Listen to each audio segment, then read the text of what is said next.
O Senhor esteja convosco. Proclamação do Evangelho de Jesus Cristo segundo São João.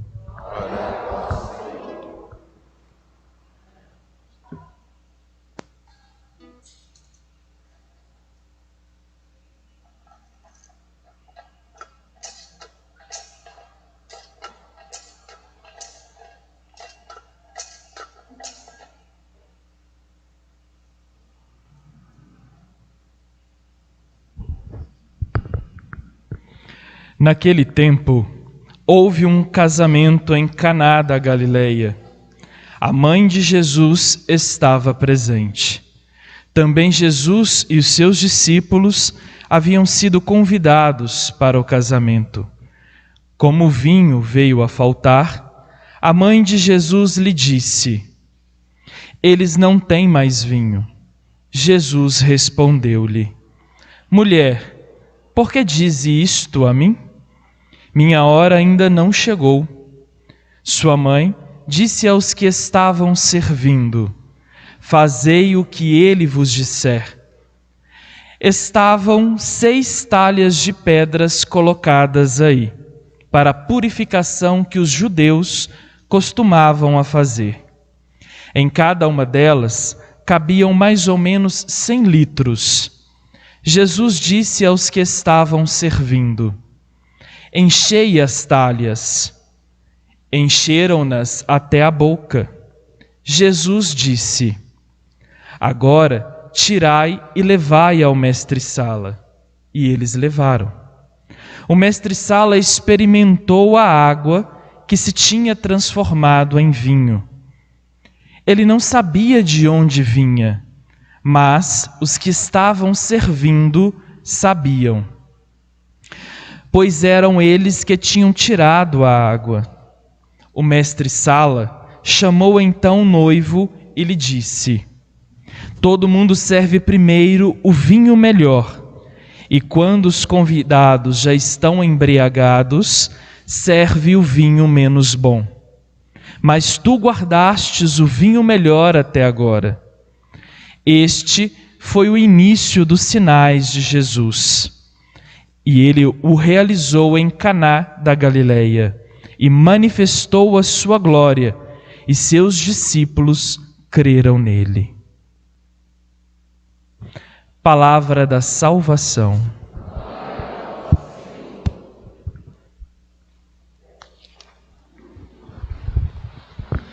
Reverendíssimo Padre Alexandre, caríssimos ministros, querido povo de Deus, festejamos hoje a solenidade de Nossa Senhora Aparecida, Rainha, Imperatriz e Generalíssima do Exército Brasileiro. Ela possui esses 3 títulos, os mais altos, os mais elevados que qualquer pessoa poderia ter. Mas por que ela é a Imperatriz? Porque o Reino de Portugal foi consagrado à Imaculada Conceição em 1671, ou seja, 46 anos antes da imagem ser encontrada no Rio Paraíba do Sul, em São Paulo. E na época em que ela foi encontrada por 3 pescadores, ela ganhou um adjetivo de Aparecida, mas é uma imagem de Conceição, da Imaculada Virgem Conceição. Imperatriz é o título que ela ganhou por ser a padroeira do Império de Portugal, a qual nós fazíamos parte enquanto colônia de Portugal naquela época. E somente em 1904 ela foi solenemente coroada lá no Rio de Janeiro, com a presença do então presidente da República, dos mais altos dignatários do clero daquela época. Ela foi coroada rainha do Brasil, com uma coroa que foi doada pela princesa Isabel. Pois bem, a imagem de Nossa Senhora da Conceição, que hoje Não se sabe quem a esculpiu e se ela foi jogada, quebrada no rio, ou se ela caiu de alguma embarcação e na queda se quebrou. Sabe-se, porém, que a imagem tinha a tonalidade de sua pele branca, porque Portugal acreditava na imagem de Conceição branca. Basta vermos as imagens dos santos de Jesus Cristo, que até hoje nós temos em casa. São de peles brancas, mas quando você procura saber como as pessoas no Oriente Médio, você descobre que lá não tem pessoas brancas. A grande maioria são pessoas negras ou morenas. Mas em Portugal se fazia e se faz até hoje imagens brancas. Então esta imagem era branca. Só que não se sabe como ela foi parar no fundo do mar, no fundo do rio, e lá ela foi aos poucos mudando o tom de pele, foi escurecendo, foi ficando um tom mais preto. Uma imagem de Nossa Senhora que apareceu em meio a um contexto histórico turbulento que o Brasil vivia no século XVIII. A sociedade brasileira daquela época se encontrava totalmente dividida. De um lado, nós temos a escravidão, e do outro, a busca desenfreada pelo ouro e a crescente prática da mineração que vinha degradando as terras brasileiras. Uma senhora, que já imperatriz deste povo dividido, resolve aparecer no rio, no interior do estado, se fazendo pobre, mas também dividida, já que primeiro se encontra o corpo e depois se encontra a cabeça. Uma mulher negra, com uma grande parte da população que sofria naquele tempo. Percebam que no ato do aparecimento da Virgem, da imperatriz, da rainha, da generalíssima do exército brasileiro, é possível perceber detalhes tão pequenos, mas que demonstram o desejo de uma mãe que quer mostrar os seus filhos ao seu único filho, nosso Senhor Jesus Cristo. Mostrar a seus súditos o rei, uma monarca de alta estirpe, de patente elevada, que se fez pequena e serviçal para unir um povo desunido, para trazer paz e prosperidade a um povo sofrido. Com o surgimento da imagem, temos inúmeros relatos de milagres, em sua maioria entre pobres, pretos e escravos. Mas também temos milagres concedidos aos brancos e aos ricos, porque essa Virgem imperatriz não faz distinção de raça. E um dos milagres mais famosos concedido a uma pessoa branca foi a própria princesa Isabel, que não conseguia ter filhos, e depois de pedir o auxílio da Virgem Imperatriz, ela tem não apenas mas 3 filhos para dar sequência à casa que reinava em Portugal. Uma mulher negra, uma mulher pobre, mas que não faz distinções. Uma rainha que olha para todos os seus súditos e se preocupa com todos, independentemente de raça ou credo. Porém hoje, 304 anos depois de seu aparecimento no Rio Paraíba do Sul, ainda temos um país dividido, não mais às claras, como naquela época. Hoje, a divisão é velada e, ouso dizer, um pouco mais perigosa, porque ela se esconde, ela usa máscaras. Infelizmente, empresas que praticam a mineração, acabando com o nosso solo, com as nossas florestas e com a vida de muitas pessoas. Vale lembrar, e neste momento rezamos com os nossos irmãos de Distrito Bento Gonçalves, lá em Mariana, que sofreram amargamente a perda de muitas pessoas. E também fazemos memória e rezamos com os nossos irmãos da cidade de Brumadinho, que perderam inúmeras vidas, todas com a mesma justificativa: a ganância pelo lucro. Poucos que desejam obter mais do que a grande maioria. Também não podemos nos esquecer que a mineração vem degradando e acabando com o Santuário Estadual Nossa Senhora da Piedade, padroeira de nossa amada arquidiocese e do nosso estado. Várias foram as vezes que o nosso pai pastor, Dom Valmor, entrou na justiça tentando impedir a crescente degradação do terreno que está no entorno do nosso santuário.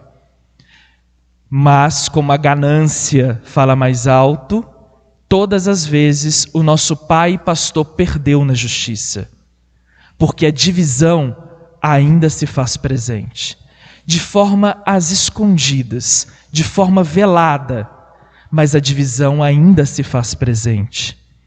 Assim como não podemos esquecer que, segundo o IBGE, mais da metade da população brasileira se declara preta ou parda. População majoritária nas ruas e muitas vezes em serviços braçais. Quantas vezes nós vemos médicos pretos? Quantas vezes vemos apresentadores e influenciadores midiáticos pretos? Quantas vezes vemos personagens principais das novelas pretos? Quantas vezes vemos princesas ou super-heróis pretos? Quantas vezes vemos pessoas pretas sendo consideradas destaques positivos? Lembrando que a maioria da população se declara preta ou parda, mas a maioria não é considerada. Seriam os pretos inaptos ou desqualificados para assumirem posições de alto escalão hierárquico dos sistemas políticos, sistemas midiáticos e até mesmo dos sistemas religiosos? Ou seriam apenas a demonstração explícita de um racismo estrutural implícito? Quantas vezes ouvimos uma pessoa preta relatar o racismo que sofreu e uma outra pessoa responder: isso é coisa da sua cabeça. Você que está vendo racismo em qualquer lugar. Você que está sendo racista, abra sua cabeça, veja por outros ângulos e outras formas.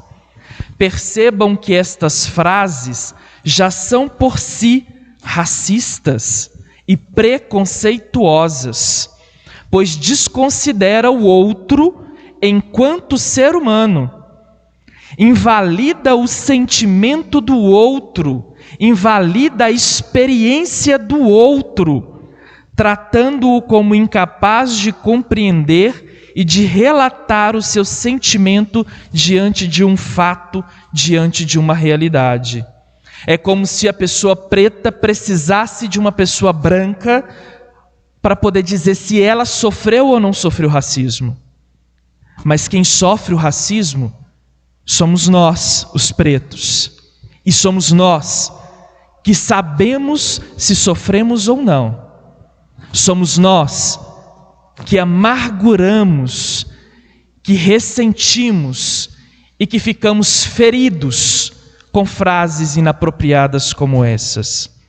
O preconceito estrutural fica muito mais forte a cada dia, porque muitas vezes até nós, os pretos, enfatizamos, batemos palma e desconsideramos isso tudo, porque nos vemos colocados em situações periféricas que tange o sentir das nossas emoções, confrontadas com a realidade.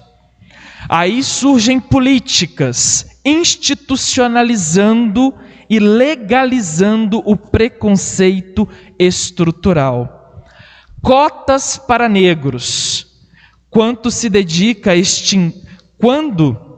o governo se dedicou a extinguir o preconceito estrutural.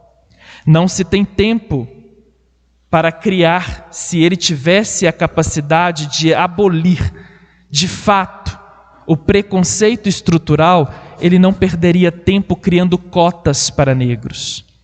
Porque quando eu preciso privatizar um povo, uma raça, significa que essa raça por si só não dá conta. Nós somos a maioria, segundo o IBGE, e mesmo assim há necessidade de cotas. Por quê? Porque o preconceito estrutural foi institucionalizado. Há necessidade de um Dia da Consciência Negra que estamos prestes a comemorar? Mais uma vez, temos que repensar. Não seria melhor se tivéssemos o Dia da Consciência Humana? Não preta, não branca. Porque no dia em que se institucionaliza o Dia da Consciência Preta, também faz uma discriminação com as pessoas brancas. É uma discriminação ao inverso. Por que não batalharmos para o Dia da Consciência Humana, onde todos de fato serão considerados iguais? Devemos olhar para a imperatriz do Brasil, uma mulher dotada de todos os maiores títulos que uma pessoa poderia ter, mas ao mesmo tempo despojada de todos eles. Uma mulher que se assenta ao lado de seu Filho, o Todo-Poderoso, e que deseja nos ensinar a olharmos uns para os outros como filhos queridos de Deus. Uma mulher que em sua imagem, ao ser quebrada em mais de 200 pedaços, nos ensina que somos todos nós, brancos, pretos, pardos, amarelos, indígenas, homens e mulheres, fragmentos de um só corpo. Devemos aprender que as acusações ou autodefesa nos afasta, pois não nos permite que assumamos as nossas responsabilidades de sermos verdadeiros cristãos. Que esta solenidade, vivida e experienciada no dia de hoje, nos leve a sermos verdadeiros discípulos de Cristo. Não diria profeta, porque o profetismo, tão estimulado por aí, ele se baseia em acusações, em levantar bandeiras. Tem profetismo que falam assim: toda vida negra importa. E as outras não? Seria a vida dos pretos maior e melhor do que todas as outras vidas? Se tivermos que levantar bandeiras, seja da vida humana, independentemente se ela é branca ou se ela é preta, se ela é amarela, se ela é de homem, se ela é de mulher, ou se ela é até de homossexual, não importa. O que importa é que em primeiro lugar deve vir a vida. É isto que a imagem negra, desfacelada primeiro no Rio e depois por uma pessoa dentro da sua basílica, nos ensina. Podemos nos quebrar enquanto brasileiros diversas vezes, mas em Cristo permaneceremos sempre unidos. Depois eu os convido a olhar as imagens da imagem de Aparecida quebrada, vocês vão perceber que a parte que permaneceu intacta foi das mãos postas. Ela quebrou em mais de 200 pedaços, mas a única parte que permaneceu intacta foram as mãos postas. Porque até neste momento, ela quis mostrar que não importa se ainda hoje nos encontramos divididos. Nós não podemos, em momento algum, alimentar esta divisão, mas devemos continuar em plena oração. Sabemos que o racismo estrutural existe, devemos lutar contra ele. Não levantar bandeiras, porque normalmente quando se levanta uma bandeira, sem perceber, você está fazendo a mesma coisa. Você que é o oprimido, se torna agora o opressor. Quando você grita que todas as vidas pretas importam, você se torna o opressor das pessoas que são brancas. Quando se coloca cotas para negros, invalida a capacidade dos próprios pretos e invalida a capacidade dos brancos. Quando nada se fala sobre a mineração e os braços se cruzam diante dessas vidas que foram perdidas em Bento Gonçalves e em Brumadinho, é a mesma coisa que aplaudir a crescente ganância pelo poder e pelo dinheiro. Que possamos hoje aprender com a Imaculada Conceição do Brasil, a Aparecida, imperatriz, rainha e generalíssima do exército brasileiro. A força que precisamos não vem das guerras ou das bandeiras que levantamos. A força que precisamos vem da oração, vem de nosso Senhor Jesus Cristo. Podemos nos quebrar inúmeras vezes, em inúmeros fragmentos, mas se nos mantivermos em oração, compreenderemos a força que vem de Deus. Louvado seja nosso Senhor Jesus Cristo.